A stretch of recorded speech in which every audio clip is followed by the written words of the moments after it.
I am a bridesmaid for one of my closest friends, Jackie. I've been so excited to help. I was in charge of the bridal shower, the games, decorations, menu. I left the guest list to Jackie's sister. Due to religious reasons, I wear a headscarf. I love and am proud of it. In the group chat with other bridesmaids, I was talking about how excited I am to attend a girls-only event. I recently dyed my hair and wanted to show it off. I even paid extra to ask for a girls-only staff that day. Day of, as guests arrive, I realize that one of them is Tori. I know Tori as a family friend of Jackie's, but the few times I met her, it was before her transition to female.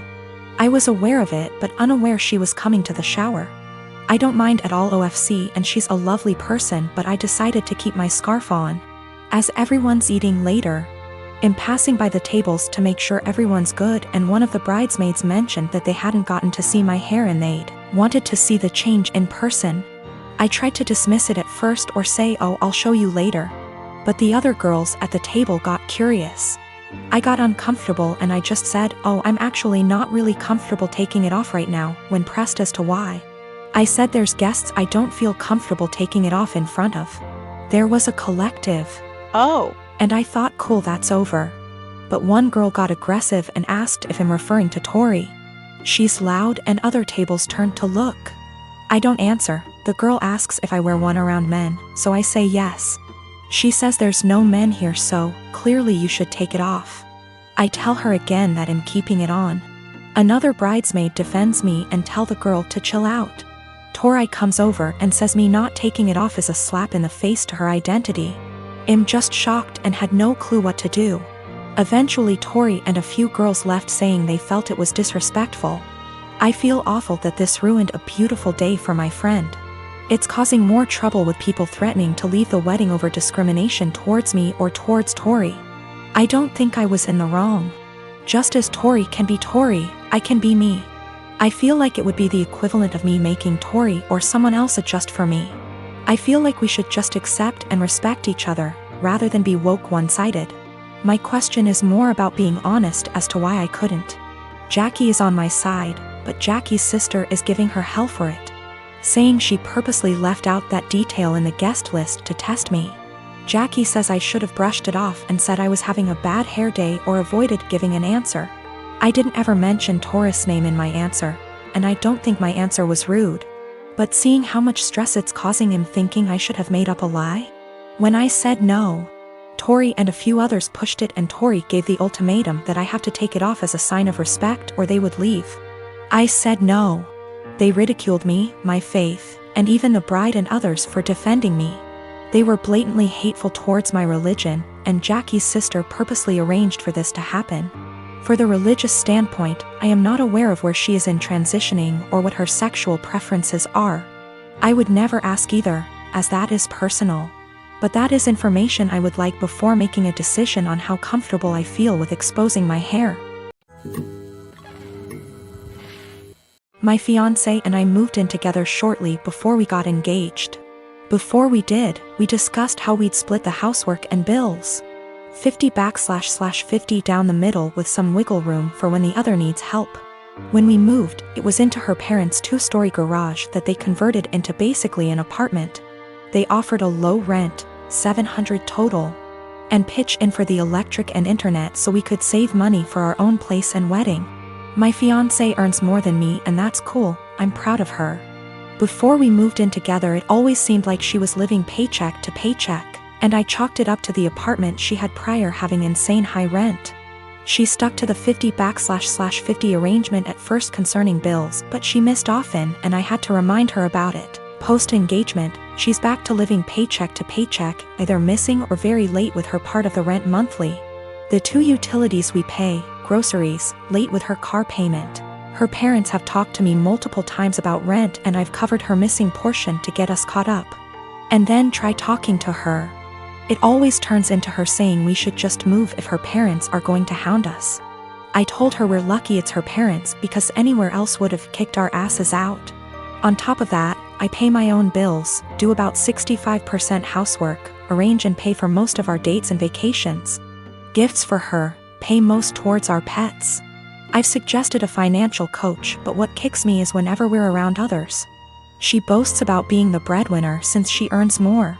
Goes on about the stresses of being the main source of income, all the hours she has to work to pay all our bills. I was letting it slide until few days ago we were at a get-together. She and her sister started up again about her being the breadwinner. Her sister said something to the effect of her ex-boyfriend had a hard time being with someone who earned more, and my fiancé went, "Good thing OP doesn't mind me bringing home the pay." I told her just because she earns more doesn't make her the breadwinner when she blows it all on herself and I'm paying most the bills. She's embarrassed now and keeps saying I made her look bad and got her in trouble with her parents, because they want to see what she spends her money on each month, but I don't think I did anything wrong. Last night I was ready to just postpone the engagement. As of this morning, after a lot of talking and things coming to light, we are broken up. She insisted we could afford her purchases based off our total incomes. Her parents were under the impression she was also paying off my student loans, my car, my phone, and paying for our vacations. She didn't get evicted from her last apartment, but she was late with her rent often enough that they weren't going to renew her lease. So she didn't suggest us moving to a bigger apartment at her building. Biggest nope, I'm out. The monthly take-home amount she told me was what she earned before wage garnishment kicked in addition to mass debt. She's been doing some online stuff to make up for the money she loses due to that. I got the ring back. I dated my ex-boyfriend for a few years and we broke it off a few months before COVID. We were both madly in love and I'm still not over him. My best friend knows this. A few months ago, she started getting distant from me, and it's super unusual for me because she needs me for everything. Like just a few things that I helped her do: find colleges, apply to colleges, help donate money for her college fund, help her build her resume, find her therapy, find her a job, and countless other things. I even paid for a lot of stuff for her, like going on trips and such. She didn't really do much for me and was somewhat of an emotional support because we'd always talk about her. But then I really didn't mind and didn't care what I did for her. She was my BFF, and you are best friends. They're sisters. Last month, she broke and told me that the reason that she's so distant is because she's quarantining with my ex and they're a thing. Whatever hopes I had of getting back to my ex are squashed because I don't think I can get over him hooking up with my best friend.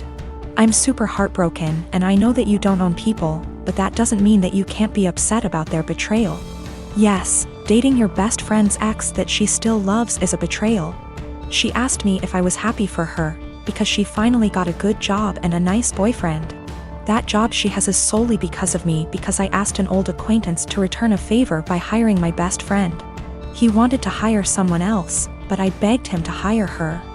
I know how people are sometimes hurt, but then they say, "But I'm truly happy for you." I honest to God don't think they mean it, and when I say I'm happy for someone, I want to mean it. I'm not happy for my friend. I just am not. I can't make myself be. I told her as such and told her to stop contacting me. She's now blowing up my emails and DMs because she's so hurt by what I said to her. My dad said that I should have just kept this to myself since I know my best friend is a sensitive person and is hurt. But what about me? Am I given a sensitivity pass because I've looked after my friend for so long? Do my feelings just stop matching at some point? She called me with the news and said that she didn't know how to tell me, didn't apologize. And then she followed it up with how she's finally doing well and doesn't have to rely on me for money since she has a nice job and also a nice boyfriend. I told her I was not happy for her. I reminded her that I got her the job, she knew and was fine with it. And that I've done so much for her over the years, and she thanks me by backstabbing me and getting with my ex. She knew that it would hurt me, and if she'd done it when I was well over him or with my permission, I'd feel differently.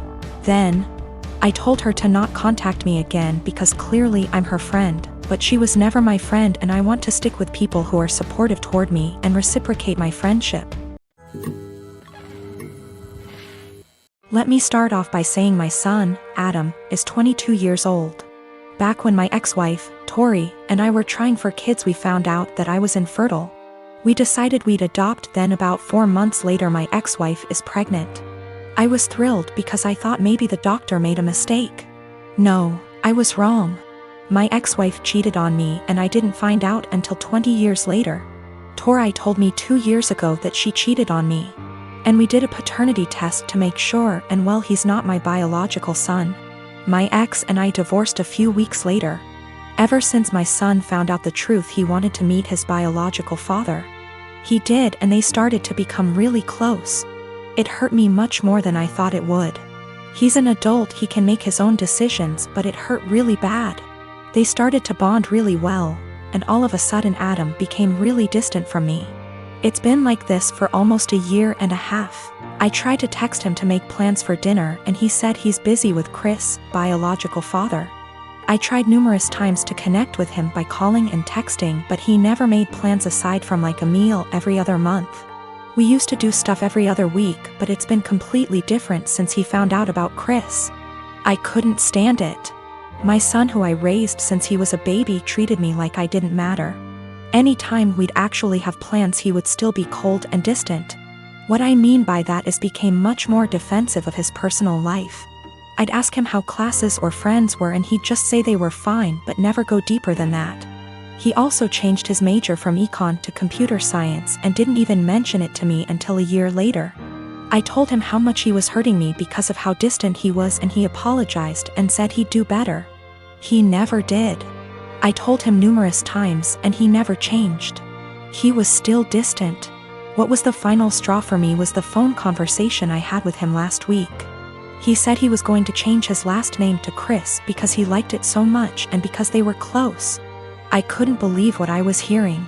I told him this: I can't believe you are going to do this. That's really disappointing to me. If you decide to change your last name, go ahead, but if you do that, then I'm no longer your father and I don't want to be involved in your life. He hung up on me. I didn't even bother reaching out because I know he wouldn't respond. I stand by what I said. I meant every word and still do. The last name change to me means he no longer views me as a father and views Chris as his, despite the fact he's 22. My family told me I'm being unreasonable, meanwhile my best friends think it's reasonable. After I found out about Chris, I took a couple of days and didn't speak to my ex-wife or Adam. They didn't contact me. I didn't contact them. I needed a break. A lot of you are asking for a deeper meaning behind this, and I think I finally figured out why he's been so cold. A few months before my wife told us the truth, we were in a very long argument. His grandma, my mother, left a big inheritance for him that I am fully in charge of. Enough to pay for college and have enough wiggle room to not stress all the time about it. After a semester of university, he started dating this girl. He was head over heels in love with her. I never met the girl, so I have zero clue how she felt about the relationship. Suddenly, after a few months of dating, Adam asked me for about $3,000 to be deposited into his account from the inheritance. I already paid for the semester, so this was odd to me. I asked Adam why he needed the money. He said his girlfriend was having trouble paying for her tuition and asked my son to help. I told him no because it seemed to me that she was treating him like a piggy bank. He spent over $1,000 on her in just under a few months. He would constantly talk about how he loved going shopping with her so he could buy her things. To me, she was just after my son's inheritance, and I was right. What I said to him was basically this: Adam, you haven't been dating this girl for very long at all, and for me to give you that much money just to spend on her after a few months doesn't sit well with me. That's the money your grandmother left you for your college career, not hers. If you two were more serious, then I would think about it, but I'm not giving you that much money to just give your girlfriend. Turns out my guess was right, and she was after his money. They broke up shortly after and have had an on-again, off-again relationship ever since. He was upset with me, but he eventually got over it after a few months. Then we found out about my ex's affair. I don't know if that's the real reason he's so cold. That was a huge argument that went on for weeks until she left him.